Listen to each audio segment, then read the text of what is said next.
Hey everybody, I'm Jason Mefford and I'm here with Brad Miller, and today we're walking a spiritual path together. So Brad, what are we going to talk about today? So today we're going to talk about crossing bridges. Crossing bridges. Are these bridges over troubled waters? It may be. It may be just a dark chasm. It may be a bottomless pit. It may be a moat. It could Mhm. be really whatever you want it to be. But this the idea of initiations, of rites of passages, of some sort of a crossing of a new um, a new you. Mhm. Getting rid of some of the old for some of the new, and Yeah, like and I that think growth. I think it's interesting because, for everybody listening, we'll peel the curtains back a little bit, right? Before we start recording, it's like, hey, what are we supposed to record today?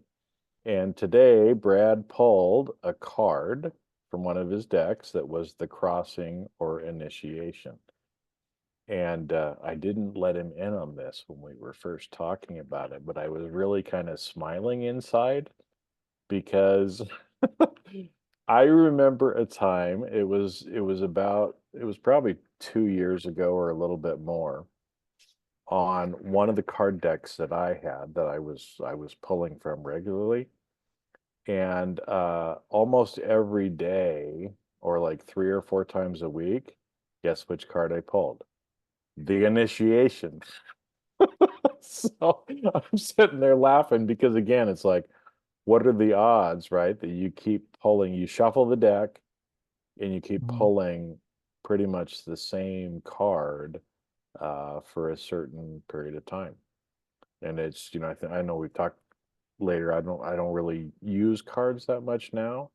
But this whole idea of initiation and crossing the chasm or crossing a bridge is a very interesting topic to get into because it never ends. It never It's a ends. really long bridge. Well, or it's a lot of little bridges, right? I mean, it's Mm-hmm.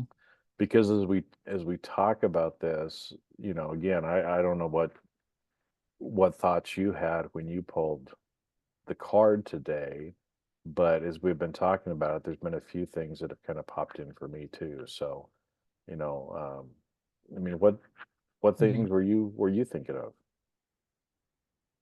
So for me, it kind of struck the note of just of growth, spiritual growth, Hmm. of taking next steps on the path. Again, the idea of you're kind of leaving something behind on one side of the bridge and becoming something different um, on the other side. Hmm. Maybe that's you're shedding things while you cross it, and chucking them over the side. Maybe the path across the bridge itself is the growth. Maybe that's the travel, the journey across is the growth. And when you get on the other side, then you're this new person after having done that traveling. But just the kind of idea of yeah, starting from someplace and ending up something different. Yeah, and I think it's interesting because where I am staying right now, Is not your and house? this is not my house, right? So those of you watching on video, you're going to see a different background for Jason. But it's interesting where I'm at, and for national security reasons, I may not The NSA is not allowed to disclose disclose. where I'm at. But it's interesting because you can't quite tell, but the picture behind me and the picture across from me in this hotel are both of bridges. Because there's a very famous bridge where I happen to be right now. So it's fitting that we're talking about bridges too, right? And Brad had no idea when he thought about this morning, but this is just synchronicity and how things work, right? Mhm. But it's interesting too because, a lot of you may have heard of a term called shamanic death or you've heard people say, "Oh my gosh, I'm going through this shamanic death right now," right? And I know at first when I kind of heard this, I don't talk about things like this because it's personal, right? And I think sometimes when people share like that, it's almost like, look at me, I'm so great, I'm doing this, right? And Mhm. it's like, Spiritual again, ego. yeah, it's spiritual ego. It's what we talked about before, right? Of, well, why are you telling me this? Is it because you want me to think you're cool, or is it some other reason, right? And again, I feel the energy when people are saying that, and too much of the time, it's more from that ego standpoint. But one of the ways that I've heard shamanic death described is that point when you're on the bridge and the bridge is crumbling and you have Indiana to Jones make a style. choice. You have Indiana Jones style. Think about, again, as we're talking about this, think about things like Indiana Jones when the bridge is falling apart. And I'm going to share another one here in just a minute. But in the shamanic death, that's what is happening effectively is your old belief system is going away and you're straddled, right? And you have to decide, are you going to stay where you are, or are you going to jump and go to the other side? And sometimes it's kind of painful and it's kind of scary, and that's why people usually kind of talk about it, because they sometimes there's physical symptoms, sometimes there's emotional or spiritual symptoms that go along with it. Sometimes it's the end of relationships, it's the end of jobs, it can be lots of different things and is different for different people and different at different times in your life, right? But you have to make a decision. And if you want to stay in the middle of the bridge and start doing the stretches, you just start doing the The splits. what do you call the splits? There we go, right? Mhm. Well, I'm a guy. I can't do splits very well, so I tend to like to jump to the other side as quick as I can. And this is another thing kind of about this with shamanic death is, you can decide how long you want it to take. And so there's a lot of people who will stay in the middle doing the splits, hurting themselves, right? Instead of just jumping. And so that's one thing, as you're crossing these bridges, as you're getting initiated, you can decide, you have the choice to decide how soon do you actually want to do this, right? But I'll tell you from personal experience, the longer you hang out in the middle, the more painful it actually is, right? And sometimes when these things happen, if we think about Lord of the Rings is one of my favorite movies. I love kind of the whole world that Tolkien put together, but there's a lot of archetypes and symbolism and learnings that we can get from it. And so I don't know if you remember, I can't remember which of the Lord of the Rings movies it was. I think it was the second one, where Gondalf, they're down in like this underneath the mountain. And again, they're running across these bridges. The bridges are crumbling. They're trying to escape because there's this whole bunch of goblins that are coming to try to kill them. And Gondalf kind of gets stuck. And he tells everybody to go ahead because what showed up is a balrog, this huge, giant, like molten lava kind of a character shows up and is impeding the path. And like I said, the bridges, everything else are kind of, falling apart. He kind of fights it. He gets to the one side. He thinks that it's over. It's like he thinks he's gotten past it. And then you see this like lasso, fire lasso come out and kind of grab him by the heels and pull him into this bottomless abyss, right? And so he starts falling down. He's pulling out his sword. He's fighting with the Balrog as they're tumbling down. into this bottomless abyss of darkness, right? And he ends up, winning the day, beating the balrog. But one thing that is interesting is he goes into that because you'll notice Gandalf actually had three different names in the Lord of the Rings. The elves called him one thing, Mithrandril or something like that. Mithrandir. Mithrandir, right? But he was known as Gandalf the Grey at the beginning. And so he falls into the abyss with the balrog, and everybody else in the party thinks he's dead, right? Because again, I mean, the guy's falling down this bottomless abyss fighting this balrog. And the interesting thing is the balrog was like his worst fear. Okay, because that's important too, right? And you can tell when he saw it, he's like, oh no, I have to face the balrog, right? And so everybody else leaves. They start on their journey. They think Gandalf is dead. They kind of break up. They start going the different ways that they need to go. But Gandalf returns. Only he returns as Gandalf the White, right? So he goes from being gray to being white and pure. And in fact, at first they didn't really recognize him. They thought he was somebody else, right?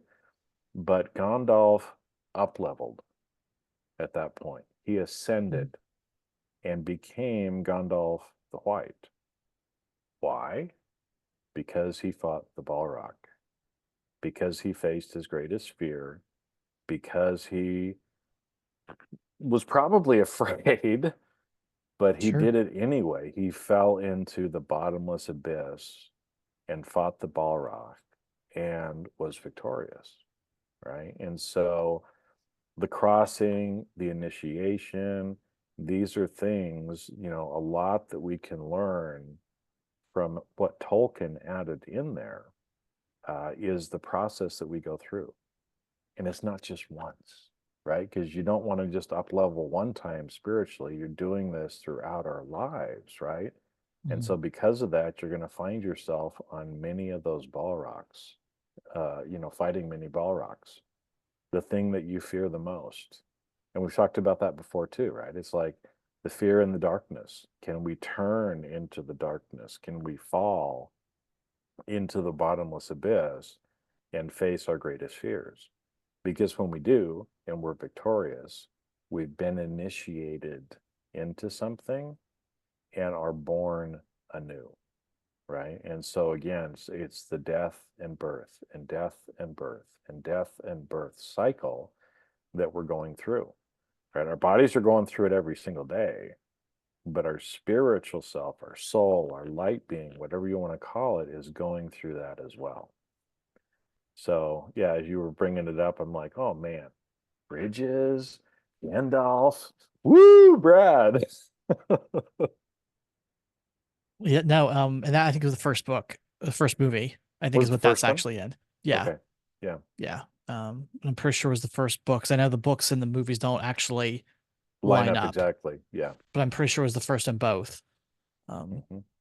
so I think when Frodo went off with Sam, that's when the I second book think that's how, started. yeah, I think that's how they ended the first movie too, because you were left kind of thinking that Gandalf was dead. So, hmm.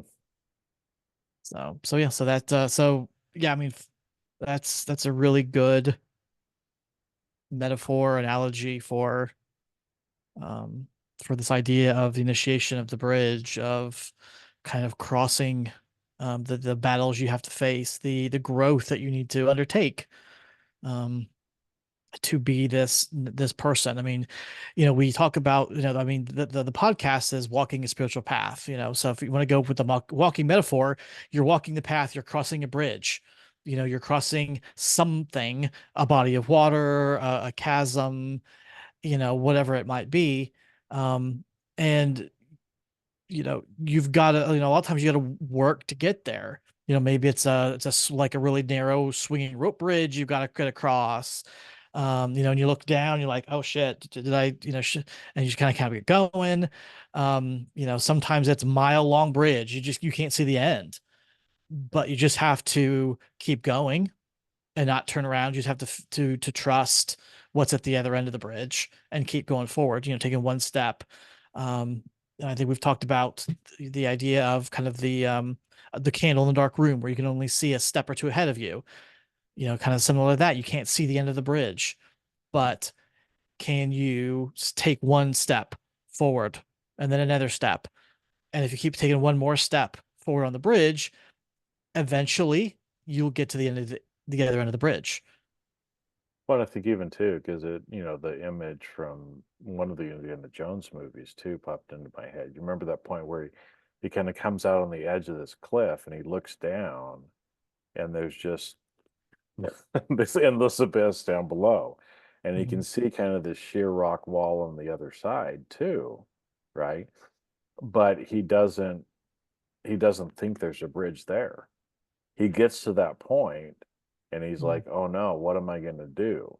Right? There's no bridge, until he changed his thinking and he went back and was remembering again. I think because there was some kind of a riddle Yep. that he had to kind of figure out, and he kept going over that in his head, and it was something about taking the leap of faith, if I Mhm. remember right. And he's like, Yep.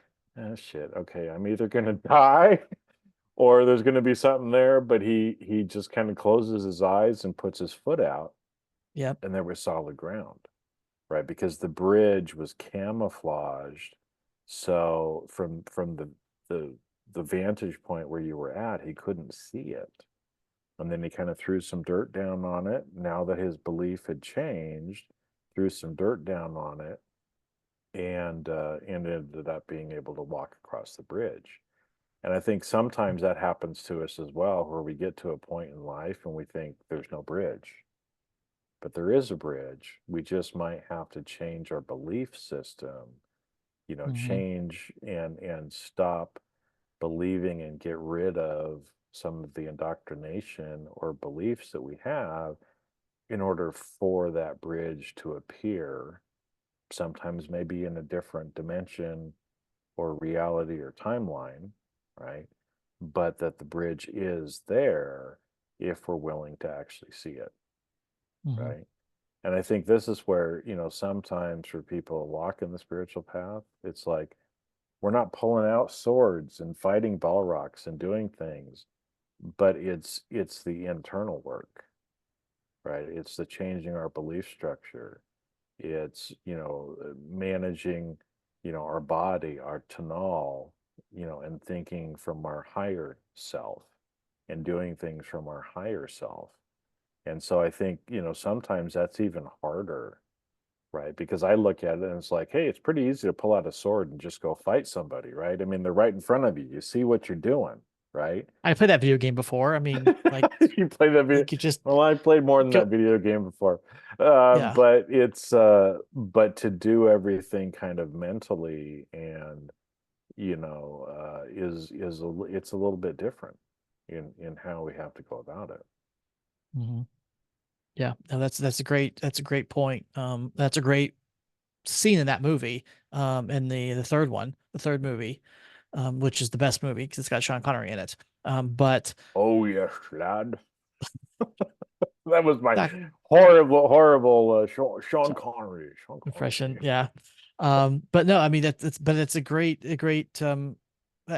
point about, sometimes you can't even see that bridge. And you just have to trust that it's there. And I think we've talked about trust before. You just have to trust that it's there. He threw a little bit of dirt on top of it, and you could see where the dirt was kind of rolling off of it. And so, that kind of gave him some sort of confirmation that there was actually a bridge there. But I mean, sometimes I think we don't even have that dirt to throw on there. We just expected to take that step and wait till we feel the solid ground under our foot. Um, and that requires a lot of courage to do that. Um, when you can't see that bridge, when you have no way to test that's there except for put your foot down on it, because you're either gonna hit dirt or you may eventually hit dirt at whatever's at the bottom. Just 1,000 feet below. Yeah. Right. Yeah. I mean, it takes a lot of courage to do something like that. Um, but that is one of the really big components, I think, of the spiritual path is knowing when you come to these bridges or these areas where there could be a bridge, you don't see the bridge, to have that courage to go out there and put the foot out, and try it out, despite the fact that nothing is seeing. One of the things, being professionals, being lawyers, we kind of like to, I'll believe it when I see it. Hmm. So I want to see evidence, I want to see some facts, data. You need to have something to show me to prove that this is what you say it is. But when it comes to your spiritual journey, I think we got to flip that on the other side. And instead of, instead of that, you'll believe it when you see it.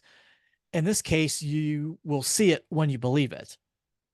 And that is, besides just really gets your mind kind of flip there, that can be really tough for people, especially if you're really analytical, professionals, who are used to having all those other things in place to make decisions off of. Now you're saying the decision will come, the evidence will be there, but only after you've taken the action towards it.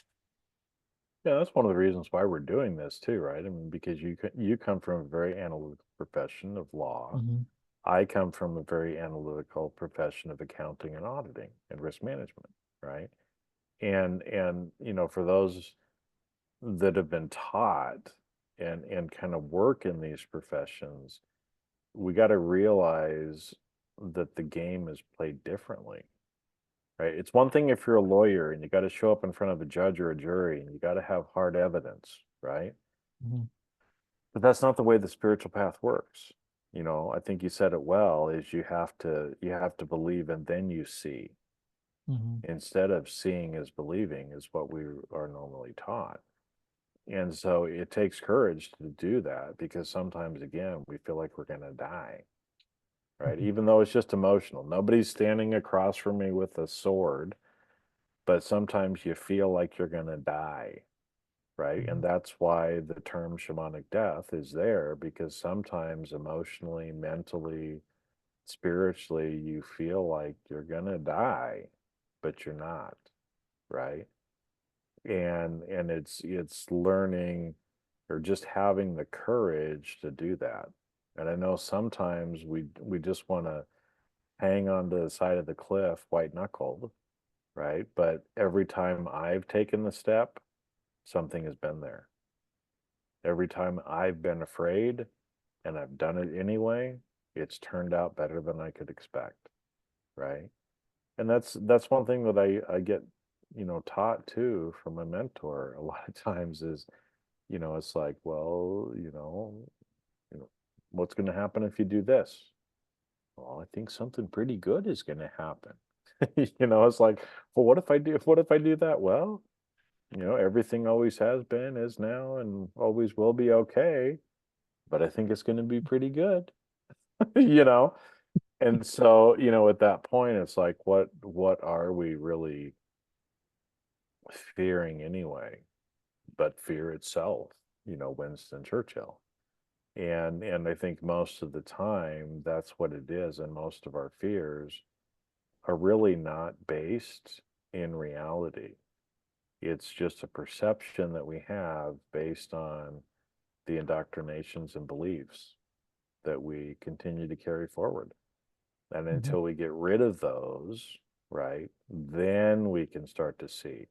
Once we change our beliefs, then we can see, right? But that's just how the process works. It's like the game is different, and so you can't apply the 3D thinking uh, and what makes you maybe successful from a 3D perspective into the spiritual realm. It just doesn't work. Mhm. I think it's one reason why a lot of professionals have a really hard time, uh, for lack of a better term, getting the spiritual path from, they kind of talk about, oh, this is really woo woo. And they just have a really hard time getting behind some of it because you don't have that evidence in front of it. It requires a totally different way of thinking that is counter to what has got you success where you've been. when we go to law school, when we go to accounting school or whatever, there's a process and things that have taken place that allowed us to get to where we are. And to get there, we've had to think logically. We've had to be able to show our work, to have proof of our belief or what decision we've made. Show your answer. How did you come to your answer, sort of a deal, right? And the spiritual path doesn't work that way. Like if Yeah. you're waiting for, if you're trying to figure out how to show, the proof for your answer, you're never going to come up with anything, right? Because you can Yeah. never get to that proof until you get the answer in the first place. It's not math class, Right. right? And so two things kind of popped in for me when you said that is, um, right, in math, you couldn't get full credit unless you showed your work. You showed Hmm. every single step that you were supposed to do to get to the answer, right? If you could look at an equation and you knew what the answer was and you just wrote it down, right? Not good for the math teacher. And I think part of it might have been because they were afraid you were cheating off of somebody else, or I don't know what. Well, they want to make sure that you understand how to do it. And you And so by understand the showing your work, they concept. can show, like, hey, look, he knows how to figure out this equation. Yeah. But sometimes intuitively, people just know what the answer is. They don't know why. They don't Hmm. know the steps to get there. They just know the right answer, and that's one of those where this isn't math class. You don't have to do that, right? Or I remember I was in first grade.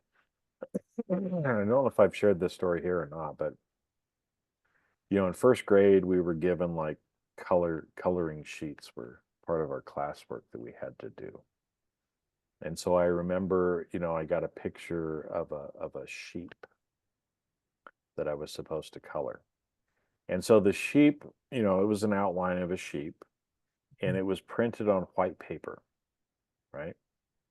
So I looked at it and I picked up the black crayon and I colored its face black and I turned it in. And my teacher was very disappointed in me and gave me a bad grade on that assignment because I didn't color the white paper white because it was already white. All right. Hmm. So as a little kid, right, I could see, well, I don't need to use a crayon to make the fleece of the sheep white. It's already white because the paper is white, right? And so that's maybe even kind of a good way of, but for my teacher, right, who had been indoctrinated and had certain beliefs, I didn't complete the exercise properly and couldn't get full credit because I wasn't brainwashed into, oh no, I have to put white crayon over the white paper to make the sheep look white, right? But some of the things that we're trying to do, or some of the beliefs and things we've been taught, are about that silly. It's like, if the sheep is already white, why do I need to cover it with white crayon? Hmm. Yeah. No, I mean that could be a podcast episode itself. Hmm. Why do I need to color the white sheep white? Well, maybe that'll be another episode that we have Yeah, to do like I here. said, that So, really want to go down some rabbit holes there, or some sheep there we go. holes. That's really, yeah, but Sheep holes, sheep holes. doesn't really work, I don't think. But yeah, no, yeah, it's it. Yeah, I love kind of the way this conversation is kind of heading. I mean, again, when we kind of come up with these topics, a lot of times don't really know where it's going to head. Have an idea, maybe this is kind of what popped in my head at first when I saw it or read it, but it's kind of interesting how things just kind of go. We've talked about The Hobbit. We've talked about um coloring sheep in first grade math class. My head actually hit Harry Potter a little bit ago, thinking about the boggarts when you talked Oh about yeah, yeah. your fear, and the Facing your way to fears. deal with your fears is you have to face them, and you make them funny, you make them silly, right? And that um it helps make them go away. The boggart, you can put it back in the box or whatever. Um, so again, just talk about bridges, all kinds of fun things we can kind of go in here today. So And we Um, bridged off in many directions. we have, and who knows where we get off the bridge at. I mean, a bridge too far, probably, A if I bridge had too to far. guess. Yeah. Yeah. Is it over the River Kwai? There's rivers and through the woods and yeah, all Yeah. kinds of great stuff. To So grandmother's house we go. All right. Anyway. there you So yeah. go. So, again, I mean, you're all probably, if you haven't already, you will be faced with crossing a bridge, with being initiated, with kind of being up leveled. And again, those terms can mean different things, right? An Mhm. initiation can actually mean a particular ceremony, even. But, for most of us, it's kind of this idea of the shamanic death, of death and rebirth, and death and rebirth, and death and rebirth, right? And on the path, it's a good path. It's sometimes a challenging path to be on because you're not just going to hit one of these bridges, right? If you want to get to the end destination, you have to keep crossing the bridges, even if they're like those rope bridges that are swaying and the wood is all Mhm. rotted out, like in Indiana Jones or Monty Python. They had one of those too in their movie. Or it's one you can't see, or it's a Mhm. sturdy bridge like the Golden Gate Bridge that you can walk across, right? But we have to cross the bridges. You have to decide if you're going to cross it. You have to decide how long it's going to take you to cross it. The longer it takes you, the more pain there is along the way. But that's it's your path. You have to decide what it is. But like I said, every time I've crossed one of these paths, I've gone through these phases in my life, I come out on the other end better, right? Mhm. And because I have more evidence of doing that, it makes it easier and easier for me to do it. The first time you do it is scary, right? After you do it a few times, it doesn't mean it's not scary, but it just gets a little easier because Mhm. you know more what to expect on the other side. Yeah, no, that's a great point. The first time, you don't know what's going to happen. Like you're being asked to take that step off the abyss, and there's nothing there. You don't see a bridge or whatnot. But the first time you do it, and the second step, the next time you come to a bridge like that, it's a little easier because you say, well, the last time it worked this way, so you get that evidence. Mhm. That's kind of the idea of, the evidence will come once you believe, Yep. right? As opposed to the other way around. You'll see the bridges after the more you step on it, the more you walk in take across the bridges, the more that evidence will come. The more that you'll say, hey, you know what? It worked out. I didn't die last time. Like it didn't kill me. So I bet if I do it again, it's probably not going to kill me next time either, or the next time. So let's keep on trucking. Exactly. Exactly. And with that Deep Purple reference, we'll say goodbye for this episode. But go out, figure out what your bridges are, and just start crossing them. Have the courage to start doing it, and we'll see you on the next episode. See you again. See ya.